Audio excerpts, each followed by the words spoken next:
If you'd like more content, head over to my website, faithfullygrowing.com, for a link to 25 free guided IFS meditations.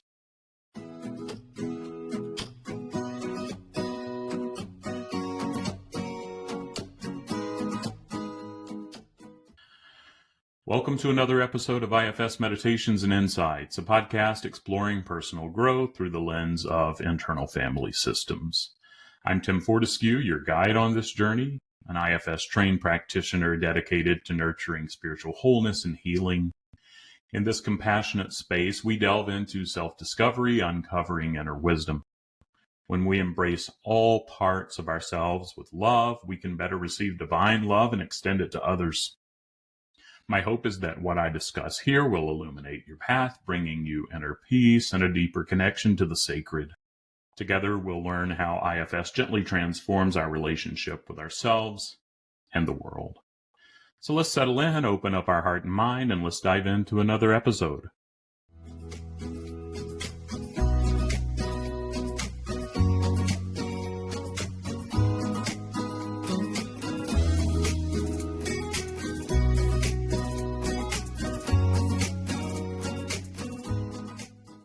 Today I'm going to talk just a bit about the fascinating realm of IFS and the concept of collective unburdening. This past week, the IFS community and others have been impacted by the passing of Derek Scott, who has been instrumental in making IFS accessible to the world and to all. And I'm so grateful for him and for his influence and leadership. And in one of the last videos that Derek put out, he talked about the potential of collective unburdening. So I wanted to take that on and just ponder on that for a bit today. I know I've seen in my own work of the power of healing within community, whether that be a coaching group or somewhere else. One-on-one work with a practitioner is what we're used to, and it definitely has been impactful for me in my life. I currently am doing my own work one-on-one, but I don't hear a lot about the idea of collective unburdening and healing in community, which is what societies have done for many, many, many years, decades, and beyond. Collective unburdening is a process where individuals are encouraged to explore and express their emotions and experiences with others in a community within a safe container or environment. And it takes time to build that trust, which is why sometimes it's easier to do our work one-on-one. It can be a lot less complex. But when we have the courage to join a group and have hard conversations and seek to heal together, this involves not only allowing each internal part of ourself to be heard, understood, and ultimately unburdened from its extreme roles and associated emotions, but I found that when we share in a group setting, that often what's going on inside of me on a human level is going on inside of that person across from me or beside me, maybe not exactly the same, but they can relate, and my courage can give others courage for their voice to be seen, understood, and to have a voice. And as those of you who have listened week after week, you know that our internal system resembles a busy household, just like a family, with each person representing a different family member.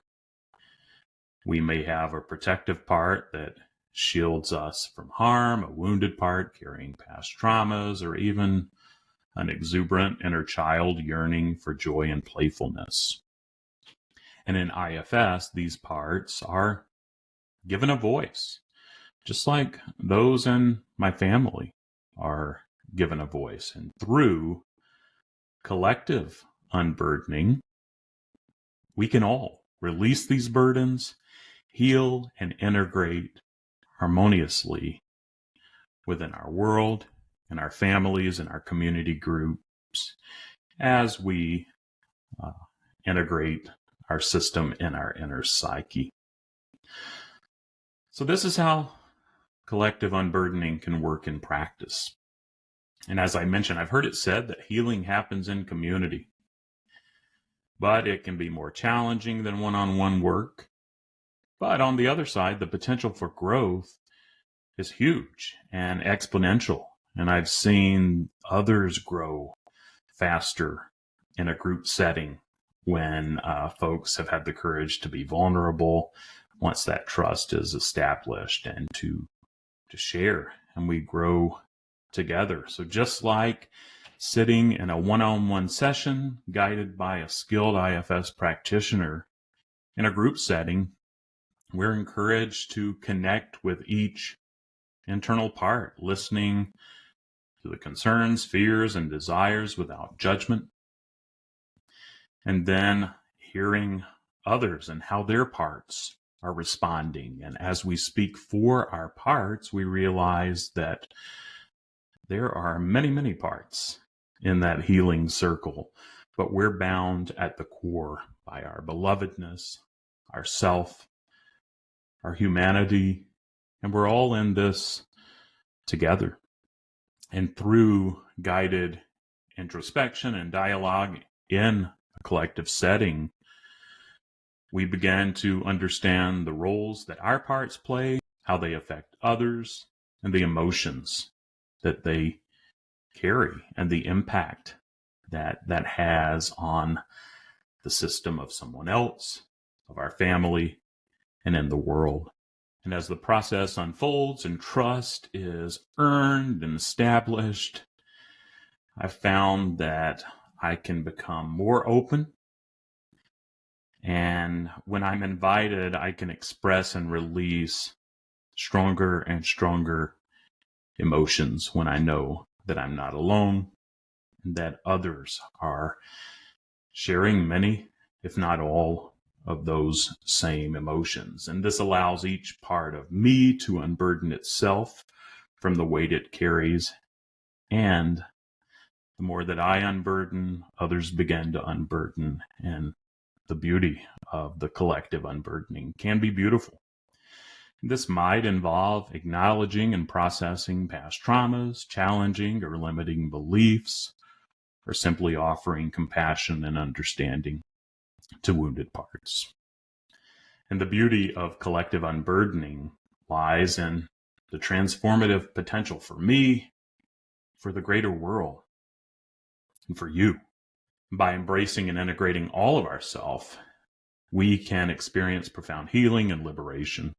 Inner conflicts don't go away, but they dissipate and become less extreme. And when I become more self-led in my parts and emotions, I find that others become more grounded and self-led, and harmony is restored within the internal system, leading to greater self-compassion, resilience, and authenticity. And there's also a greater self-compassion, curiosity, resilience, and authenticity in the community, in a collective container, group setting, community group, and in the broader world. And it's my hope that we can bring more of this self-energy and the potential for collective unburdening. Keep doing the work in our own lives, but extend it to others. Because the benefits of collective unburdening extend beyond the individual level. As each person embarks on their journey of self-discovery and healing, they contribute to the collective shift towards greater empathy, understanding, and interconnectedness within society. And it's important that we don't listen to one podcast on collective unburdening or just go to one group. It's important to note that collective unburdening isn't just a one-time event, but rather an ongoing process of self-exploration and growth within and without, and it requires patience, dedication, and a willingness to confront discomfort and vulnerability. And so as I wrap up this episode and this exploration of the potential of collective unburdening in IFS, I encourage you to reflect on your own internal dynamics. What parts of yourself are yearning to be heard and understood? And how can you embark or continue on a journey of self-discovery and healing within yourself, but also within the greater community and world? We're in this together, and there's hope, there's potential. There's also hard things and despair. But if we can unite together, we can share, be vulnerable, and release some of these burdens together so that we can be more grounded and the world can be a more beloved and self-led place.